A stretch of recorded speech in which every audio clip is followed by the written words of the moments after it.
जय लक्ष्मी माता की जय। विष्णु भगवान। दोस्तों, इस वीडियो में हम आपको बताएंगे गुरुवार के दिन आपको किन कार्यों से बचना चाहिए। यदि भूल कर भी गुरुवार के दिन आप यह 4 कार्य कर लेते हैं, आपके घर में गरीबी और कंगाली हमेशा के लिए रहेगी। तो भूल कभी यह 4 कार्य नहीं करें। और धन प्राप्ति के लिए आपको कौन सी कार्य करने हैं, इस वीडियो में हम आपको बताएंगे। तो वीडियो को लाइक कर दे, चैनल को सब्सक्राइब कर ले और कमेंट में जय लक्ष्मी माता जी जय विष्णु भगवान अवश्य लिखें। दोस्तों, वैदिक ज्योतिष अनुसार सप्ताह के हर वार पर किसी न इसी ग्रह हैं और भगवान का आधिपत्य होता है। यहाँ हम बात करने जा रहे हैं गुरुवार के बारे में। यह दिन गुरु ग्रह है और भगवान विष्णु को समर्पित होता है। साथ ही इस दिन गुरु ग्रह और विष्णु भगवान की पूजा अर्चना और व्रत रखा जाता है। लेकिन क्या आपको पता है कि ज्योतिष शास्त्र में गुरुवार के दिन कुछ काम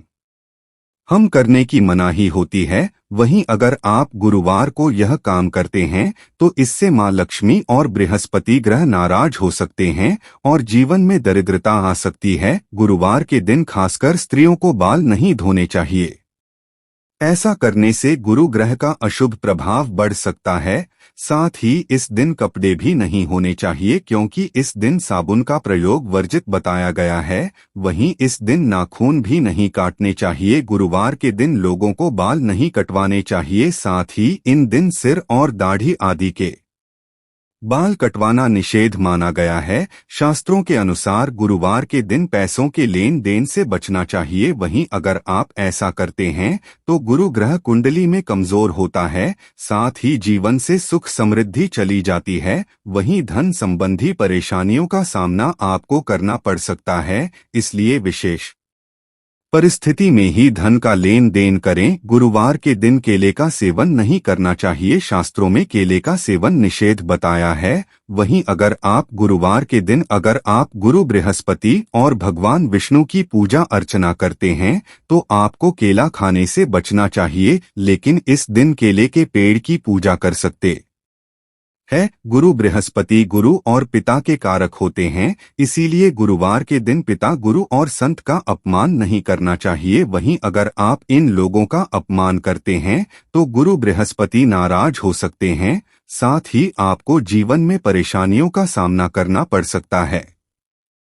सबसे पहले हम इस वीडियो में आपको बताएंगे गुरुवार के दिन धन प्राप्ति के लिए उपाय। गुरुवार के दिन व्रत रखने और विधिवत पूजा करने से जीवन की समस्त परेशानियों से मुक्ति मिलती है और गुरु ग्रह से भी शुभ फलों की प्राप्ति होती है। गुरु ग्रह को सुख, सौभाग्य, वैभव, धन आदि का कारक माना गया है। इनकी कृपा से सभी काम संपन्न होते हैं। इसलिए ज्योतिष में गुरुवार के दिन से जुड़े कुछ उपायों के बारे में बताया गया है, जिसे गुरुवार के दिन करने से नौकरी में आ रही परेशानी, बिजनेस में घाटा, आर्थिक परेशानी आदि जैसी कई समस्याएं दूर हो जाती है। जानते हैं इन उपायों के बाद।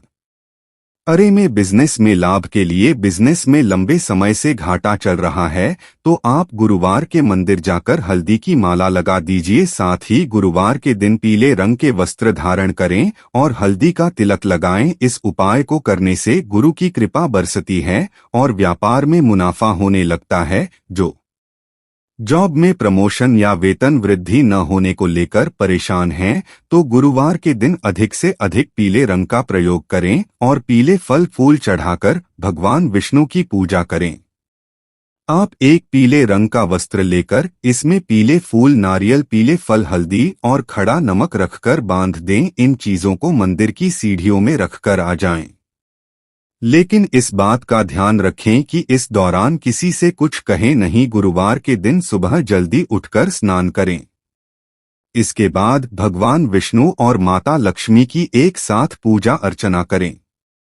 पूजा में अकेला चना दाल और गुड़ का भोग जरूर लगाएं और विष्णु सहस्त्र नाम का पाठ करें। इस उपाय को करने से घर पर बरकत आती है और मां लक्ष्मी की कृपा से घर धन धान्य से भर जाता है। कुंडली में अगर गुरु ग्रह कमजोर है या गुरु दोष है तो इसके लिए गुरुवार के दिन नहाने के पानी में चुटकी भर हल्दी डालकर ओम नमो भगवते वासुदेवाय कहते हुए स्नान करें। अगर आपका अटका हुआ धन वापस नहीं मिल रहा या कोई कीमती वस्तु खो गई है तो बृहस्पतिवार के दिन स्नान करने वाले पानी में आपको तुलसी की 10 से 15 पत्तियां डालनी चाहिए। इसी के साथ चुटकी भर हल्दी भी पानी में डालें और इस पानी से स्नान करें।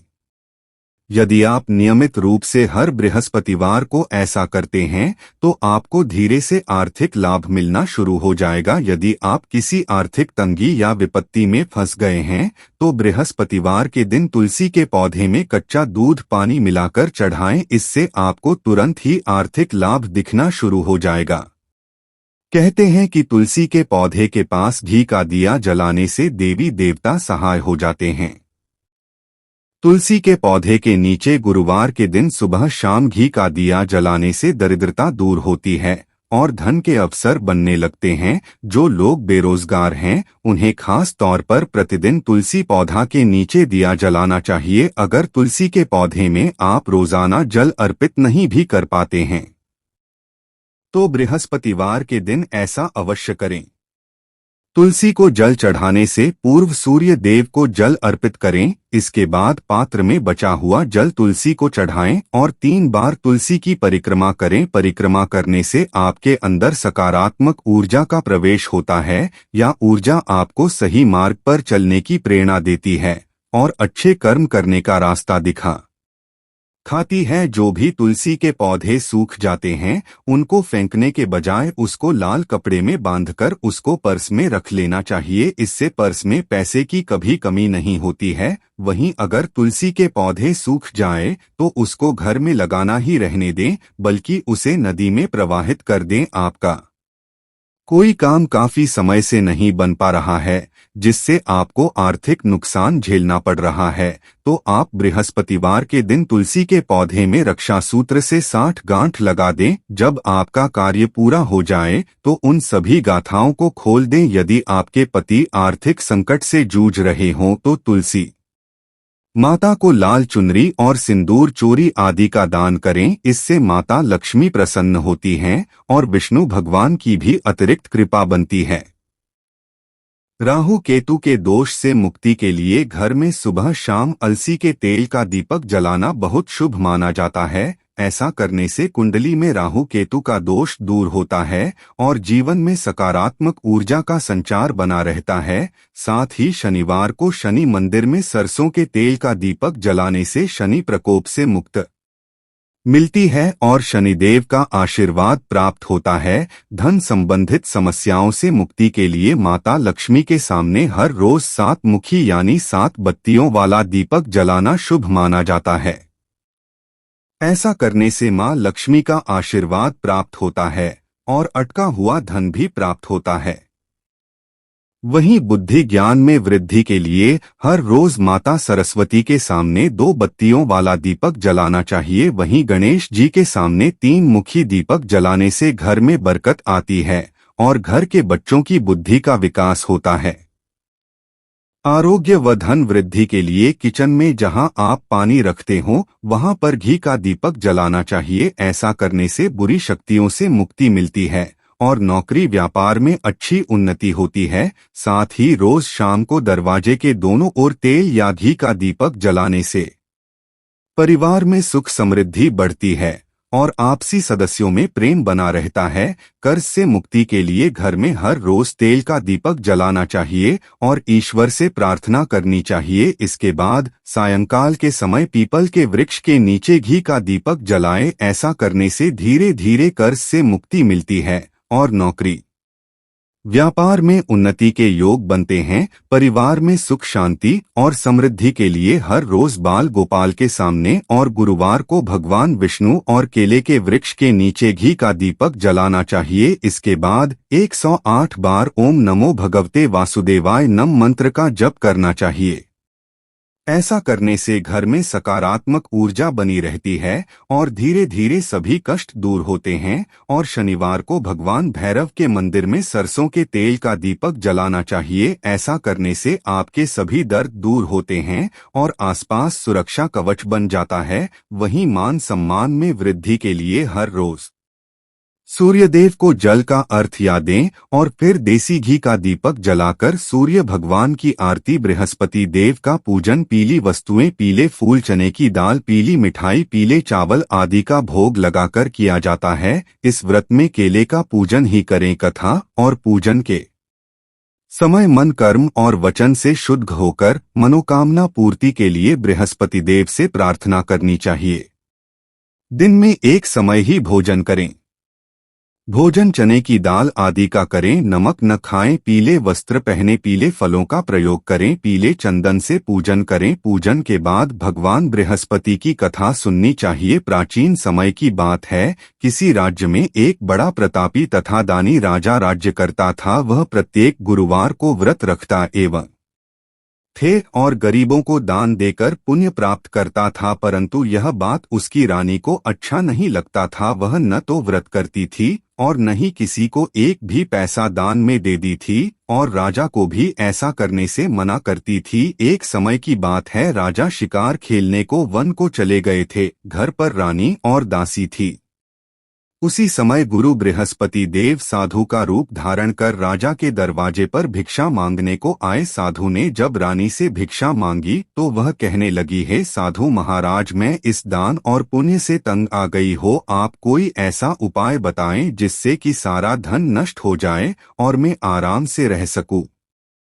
बृहस्पति देव ने कहा, हे देवी, तुम बड़ी विचित्र हो। संतान और धन से कोई दुखी होता है। अगर अधिक धन है तो इसे शुभ कार्यों में लगाओ। कुंवारी कन्याओं का विवाह करा, विद्यालय और बाग बगीचे का निर्माण कराया, जिससे तुम्हारे दोनों लोग सुधरे। परंतु साधु की इन बातों से रानी को खुशी नहीं हुई। उसने कहा, मुझे ऐसे धन की आवश्यकता नहीं है जिसे मैदान दो और जिसे संभालने में मेरा सारा समय नष्ट हो जाए। तब साधु ने कहा, यदि तुम्हारी ऐसी इच्छा है तो मैं जैसा तुम्हें बताता हूँ तुम वैसा ही करना। बृहस्पतिवार के दिन तुम घर को गोबर से लीपना, अपने केशों को पीली मिट्टी से धोना, केशों को धोते समय स्नान करना, राजा से हजामत बनाने को कहना, भोजन में मांस मदिरा खाना, कपड़ा धोबी के यहाँ धुलने डालना। इस प्रकार 7 बृहस्पतिवार करने से तुम्हारा समस्त धन नष्ट हो जाएगा। इतना कहकर साधु रूपी बृहस्पति देव अंतर्ध्यान हो गए। बृहस्पति देव की इस कथा को जो सच्चे हृदय के साथ सुनता है उसकी गरीबी जरूर मिटती है, पति और पुत्र पर आया संकट टल जाता है। दोस्तों, इस कथा को ध्यान से सुनना और वीडियो को लाइक कर चैनल को सब्सक्राइब करना मत भूलना। चलिए कथा को ध्यान से सुने। साधु के कहे अनुसार करते हुए प्राणी को केवल 3 बृहस्पतिवार ही बीते थे कि उसकी समस्त धन संपत्ति नष्ट हो गई। भोजन के लिए राजा का परिवार तरसने लगा।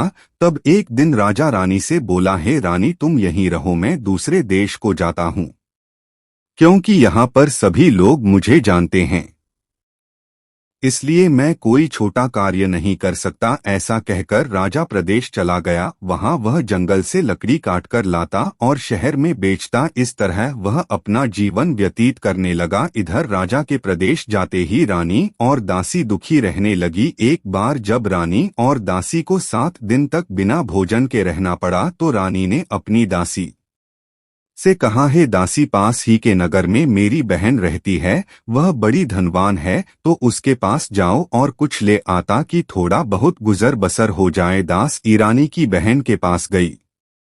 उस दिन बृहस्पतिवार था और रानी की बहन उस समय बृहस्पतिवार व्रत की कथा सुन रही थी। दासी ने रानी की बहन को अपनी रानी का संदेश दिया, लेकिन रानी की बड़ी बहन ने कोई उत्तर नहीं दिया। जब दासी को रानी की बहन से कोई उत्तर नहीं मिला तो वह बहुत दुखी हुई और उसे क्रोध भी आया। दासी ने वापस आकर रानी को सारी बात बता दे। सुनकर रानी ने अपने भाग्य को कोसा। उधर रानी की बहन ने सोचा कि मेरी बहन की दासी आई थी परंतु मैं उसे नहीं बोली, इससे वह बहुत दुखी हुई होगी।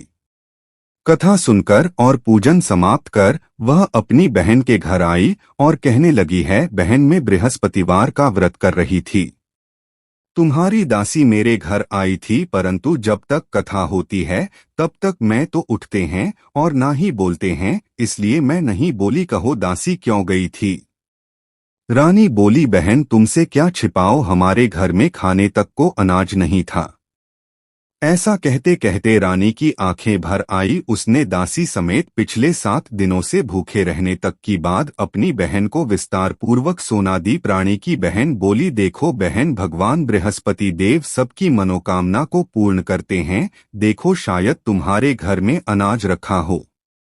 पहले तो रानी को विश्वास नहीं हुआ, पर बहन के आग्रह करने पर उसने अपनी दासी को अंदर भेजा तो उसे सचमुच अनाज से भरा एक गड्ढा मिल गया। यह देखकर दासी को बड़ी हैरानी हुई। दासी रानी से कहने लगी, ई रानी, जब हमको भोजन नहीं मिलता तो हम ही तो करते हैं, इसलिए क्यों न इनसे व्रत और कथा की विधि पूछ ली जाए ताकि हम भी व्रत कर सके। तब रानी ने अपनी बहन से बृहस्पतिवार व्रत के बारे में पूछा। उसकी बहन ने बताया, बृहस्पतिवार का व्रत में चने की दाल और मुनक्का से विष्णु भगवान का केले की जड़ में पूजन करें तथा दीपक जलाए, व्रत कथा सुने और पीला भोजन ही करें।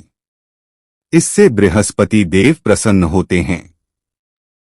व्रत और पूजन विधि बतलाकर रानी की बहन अपने घर को लौट गई।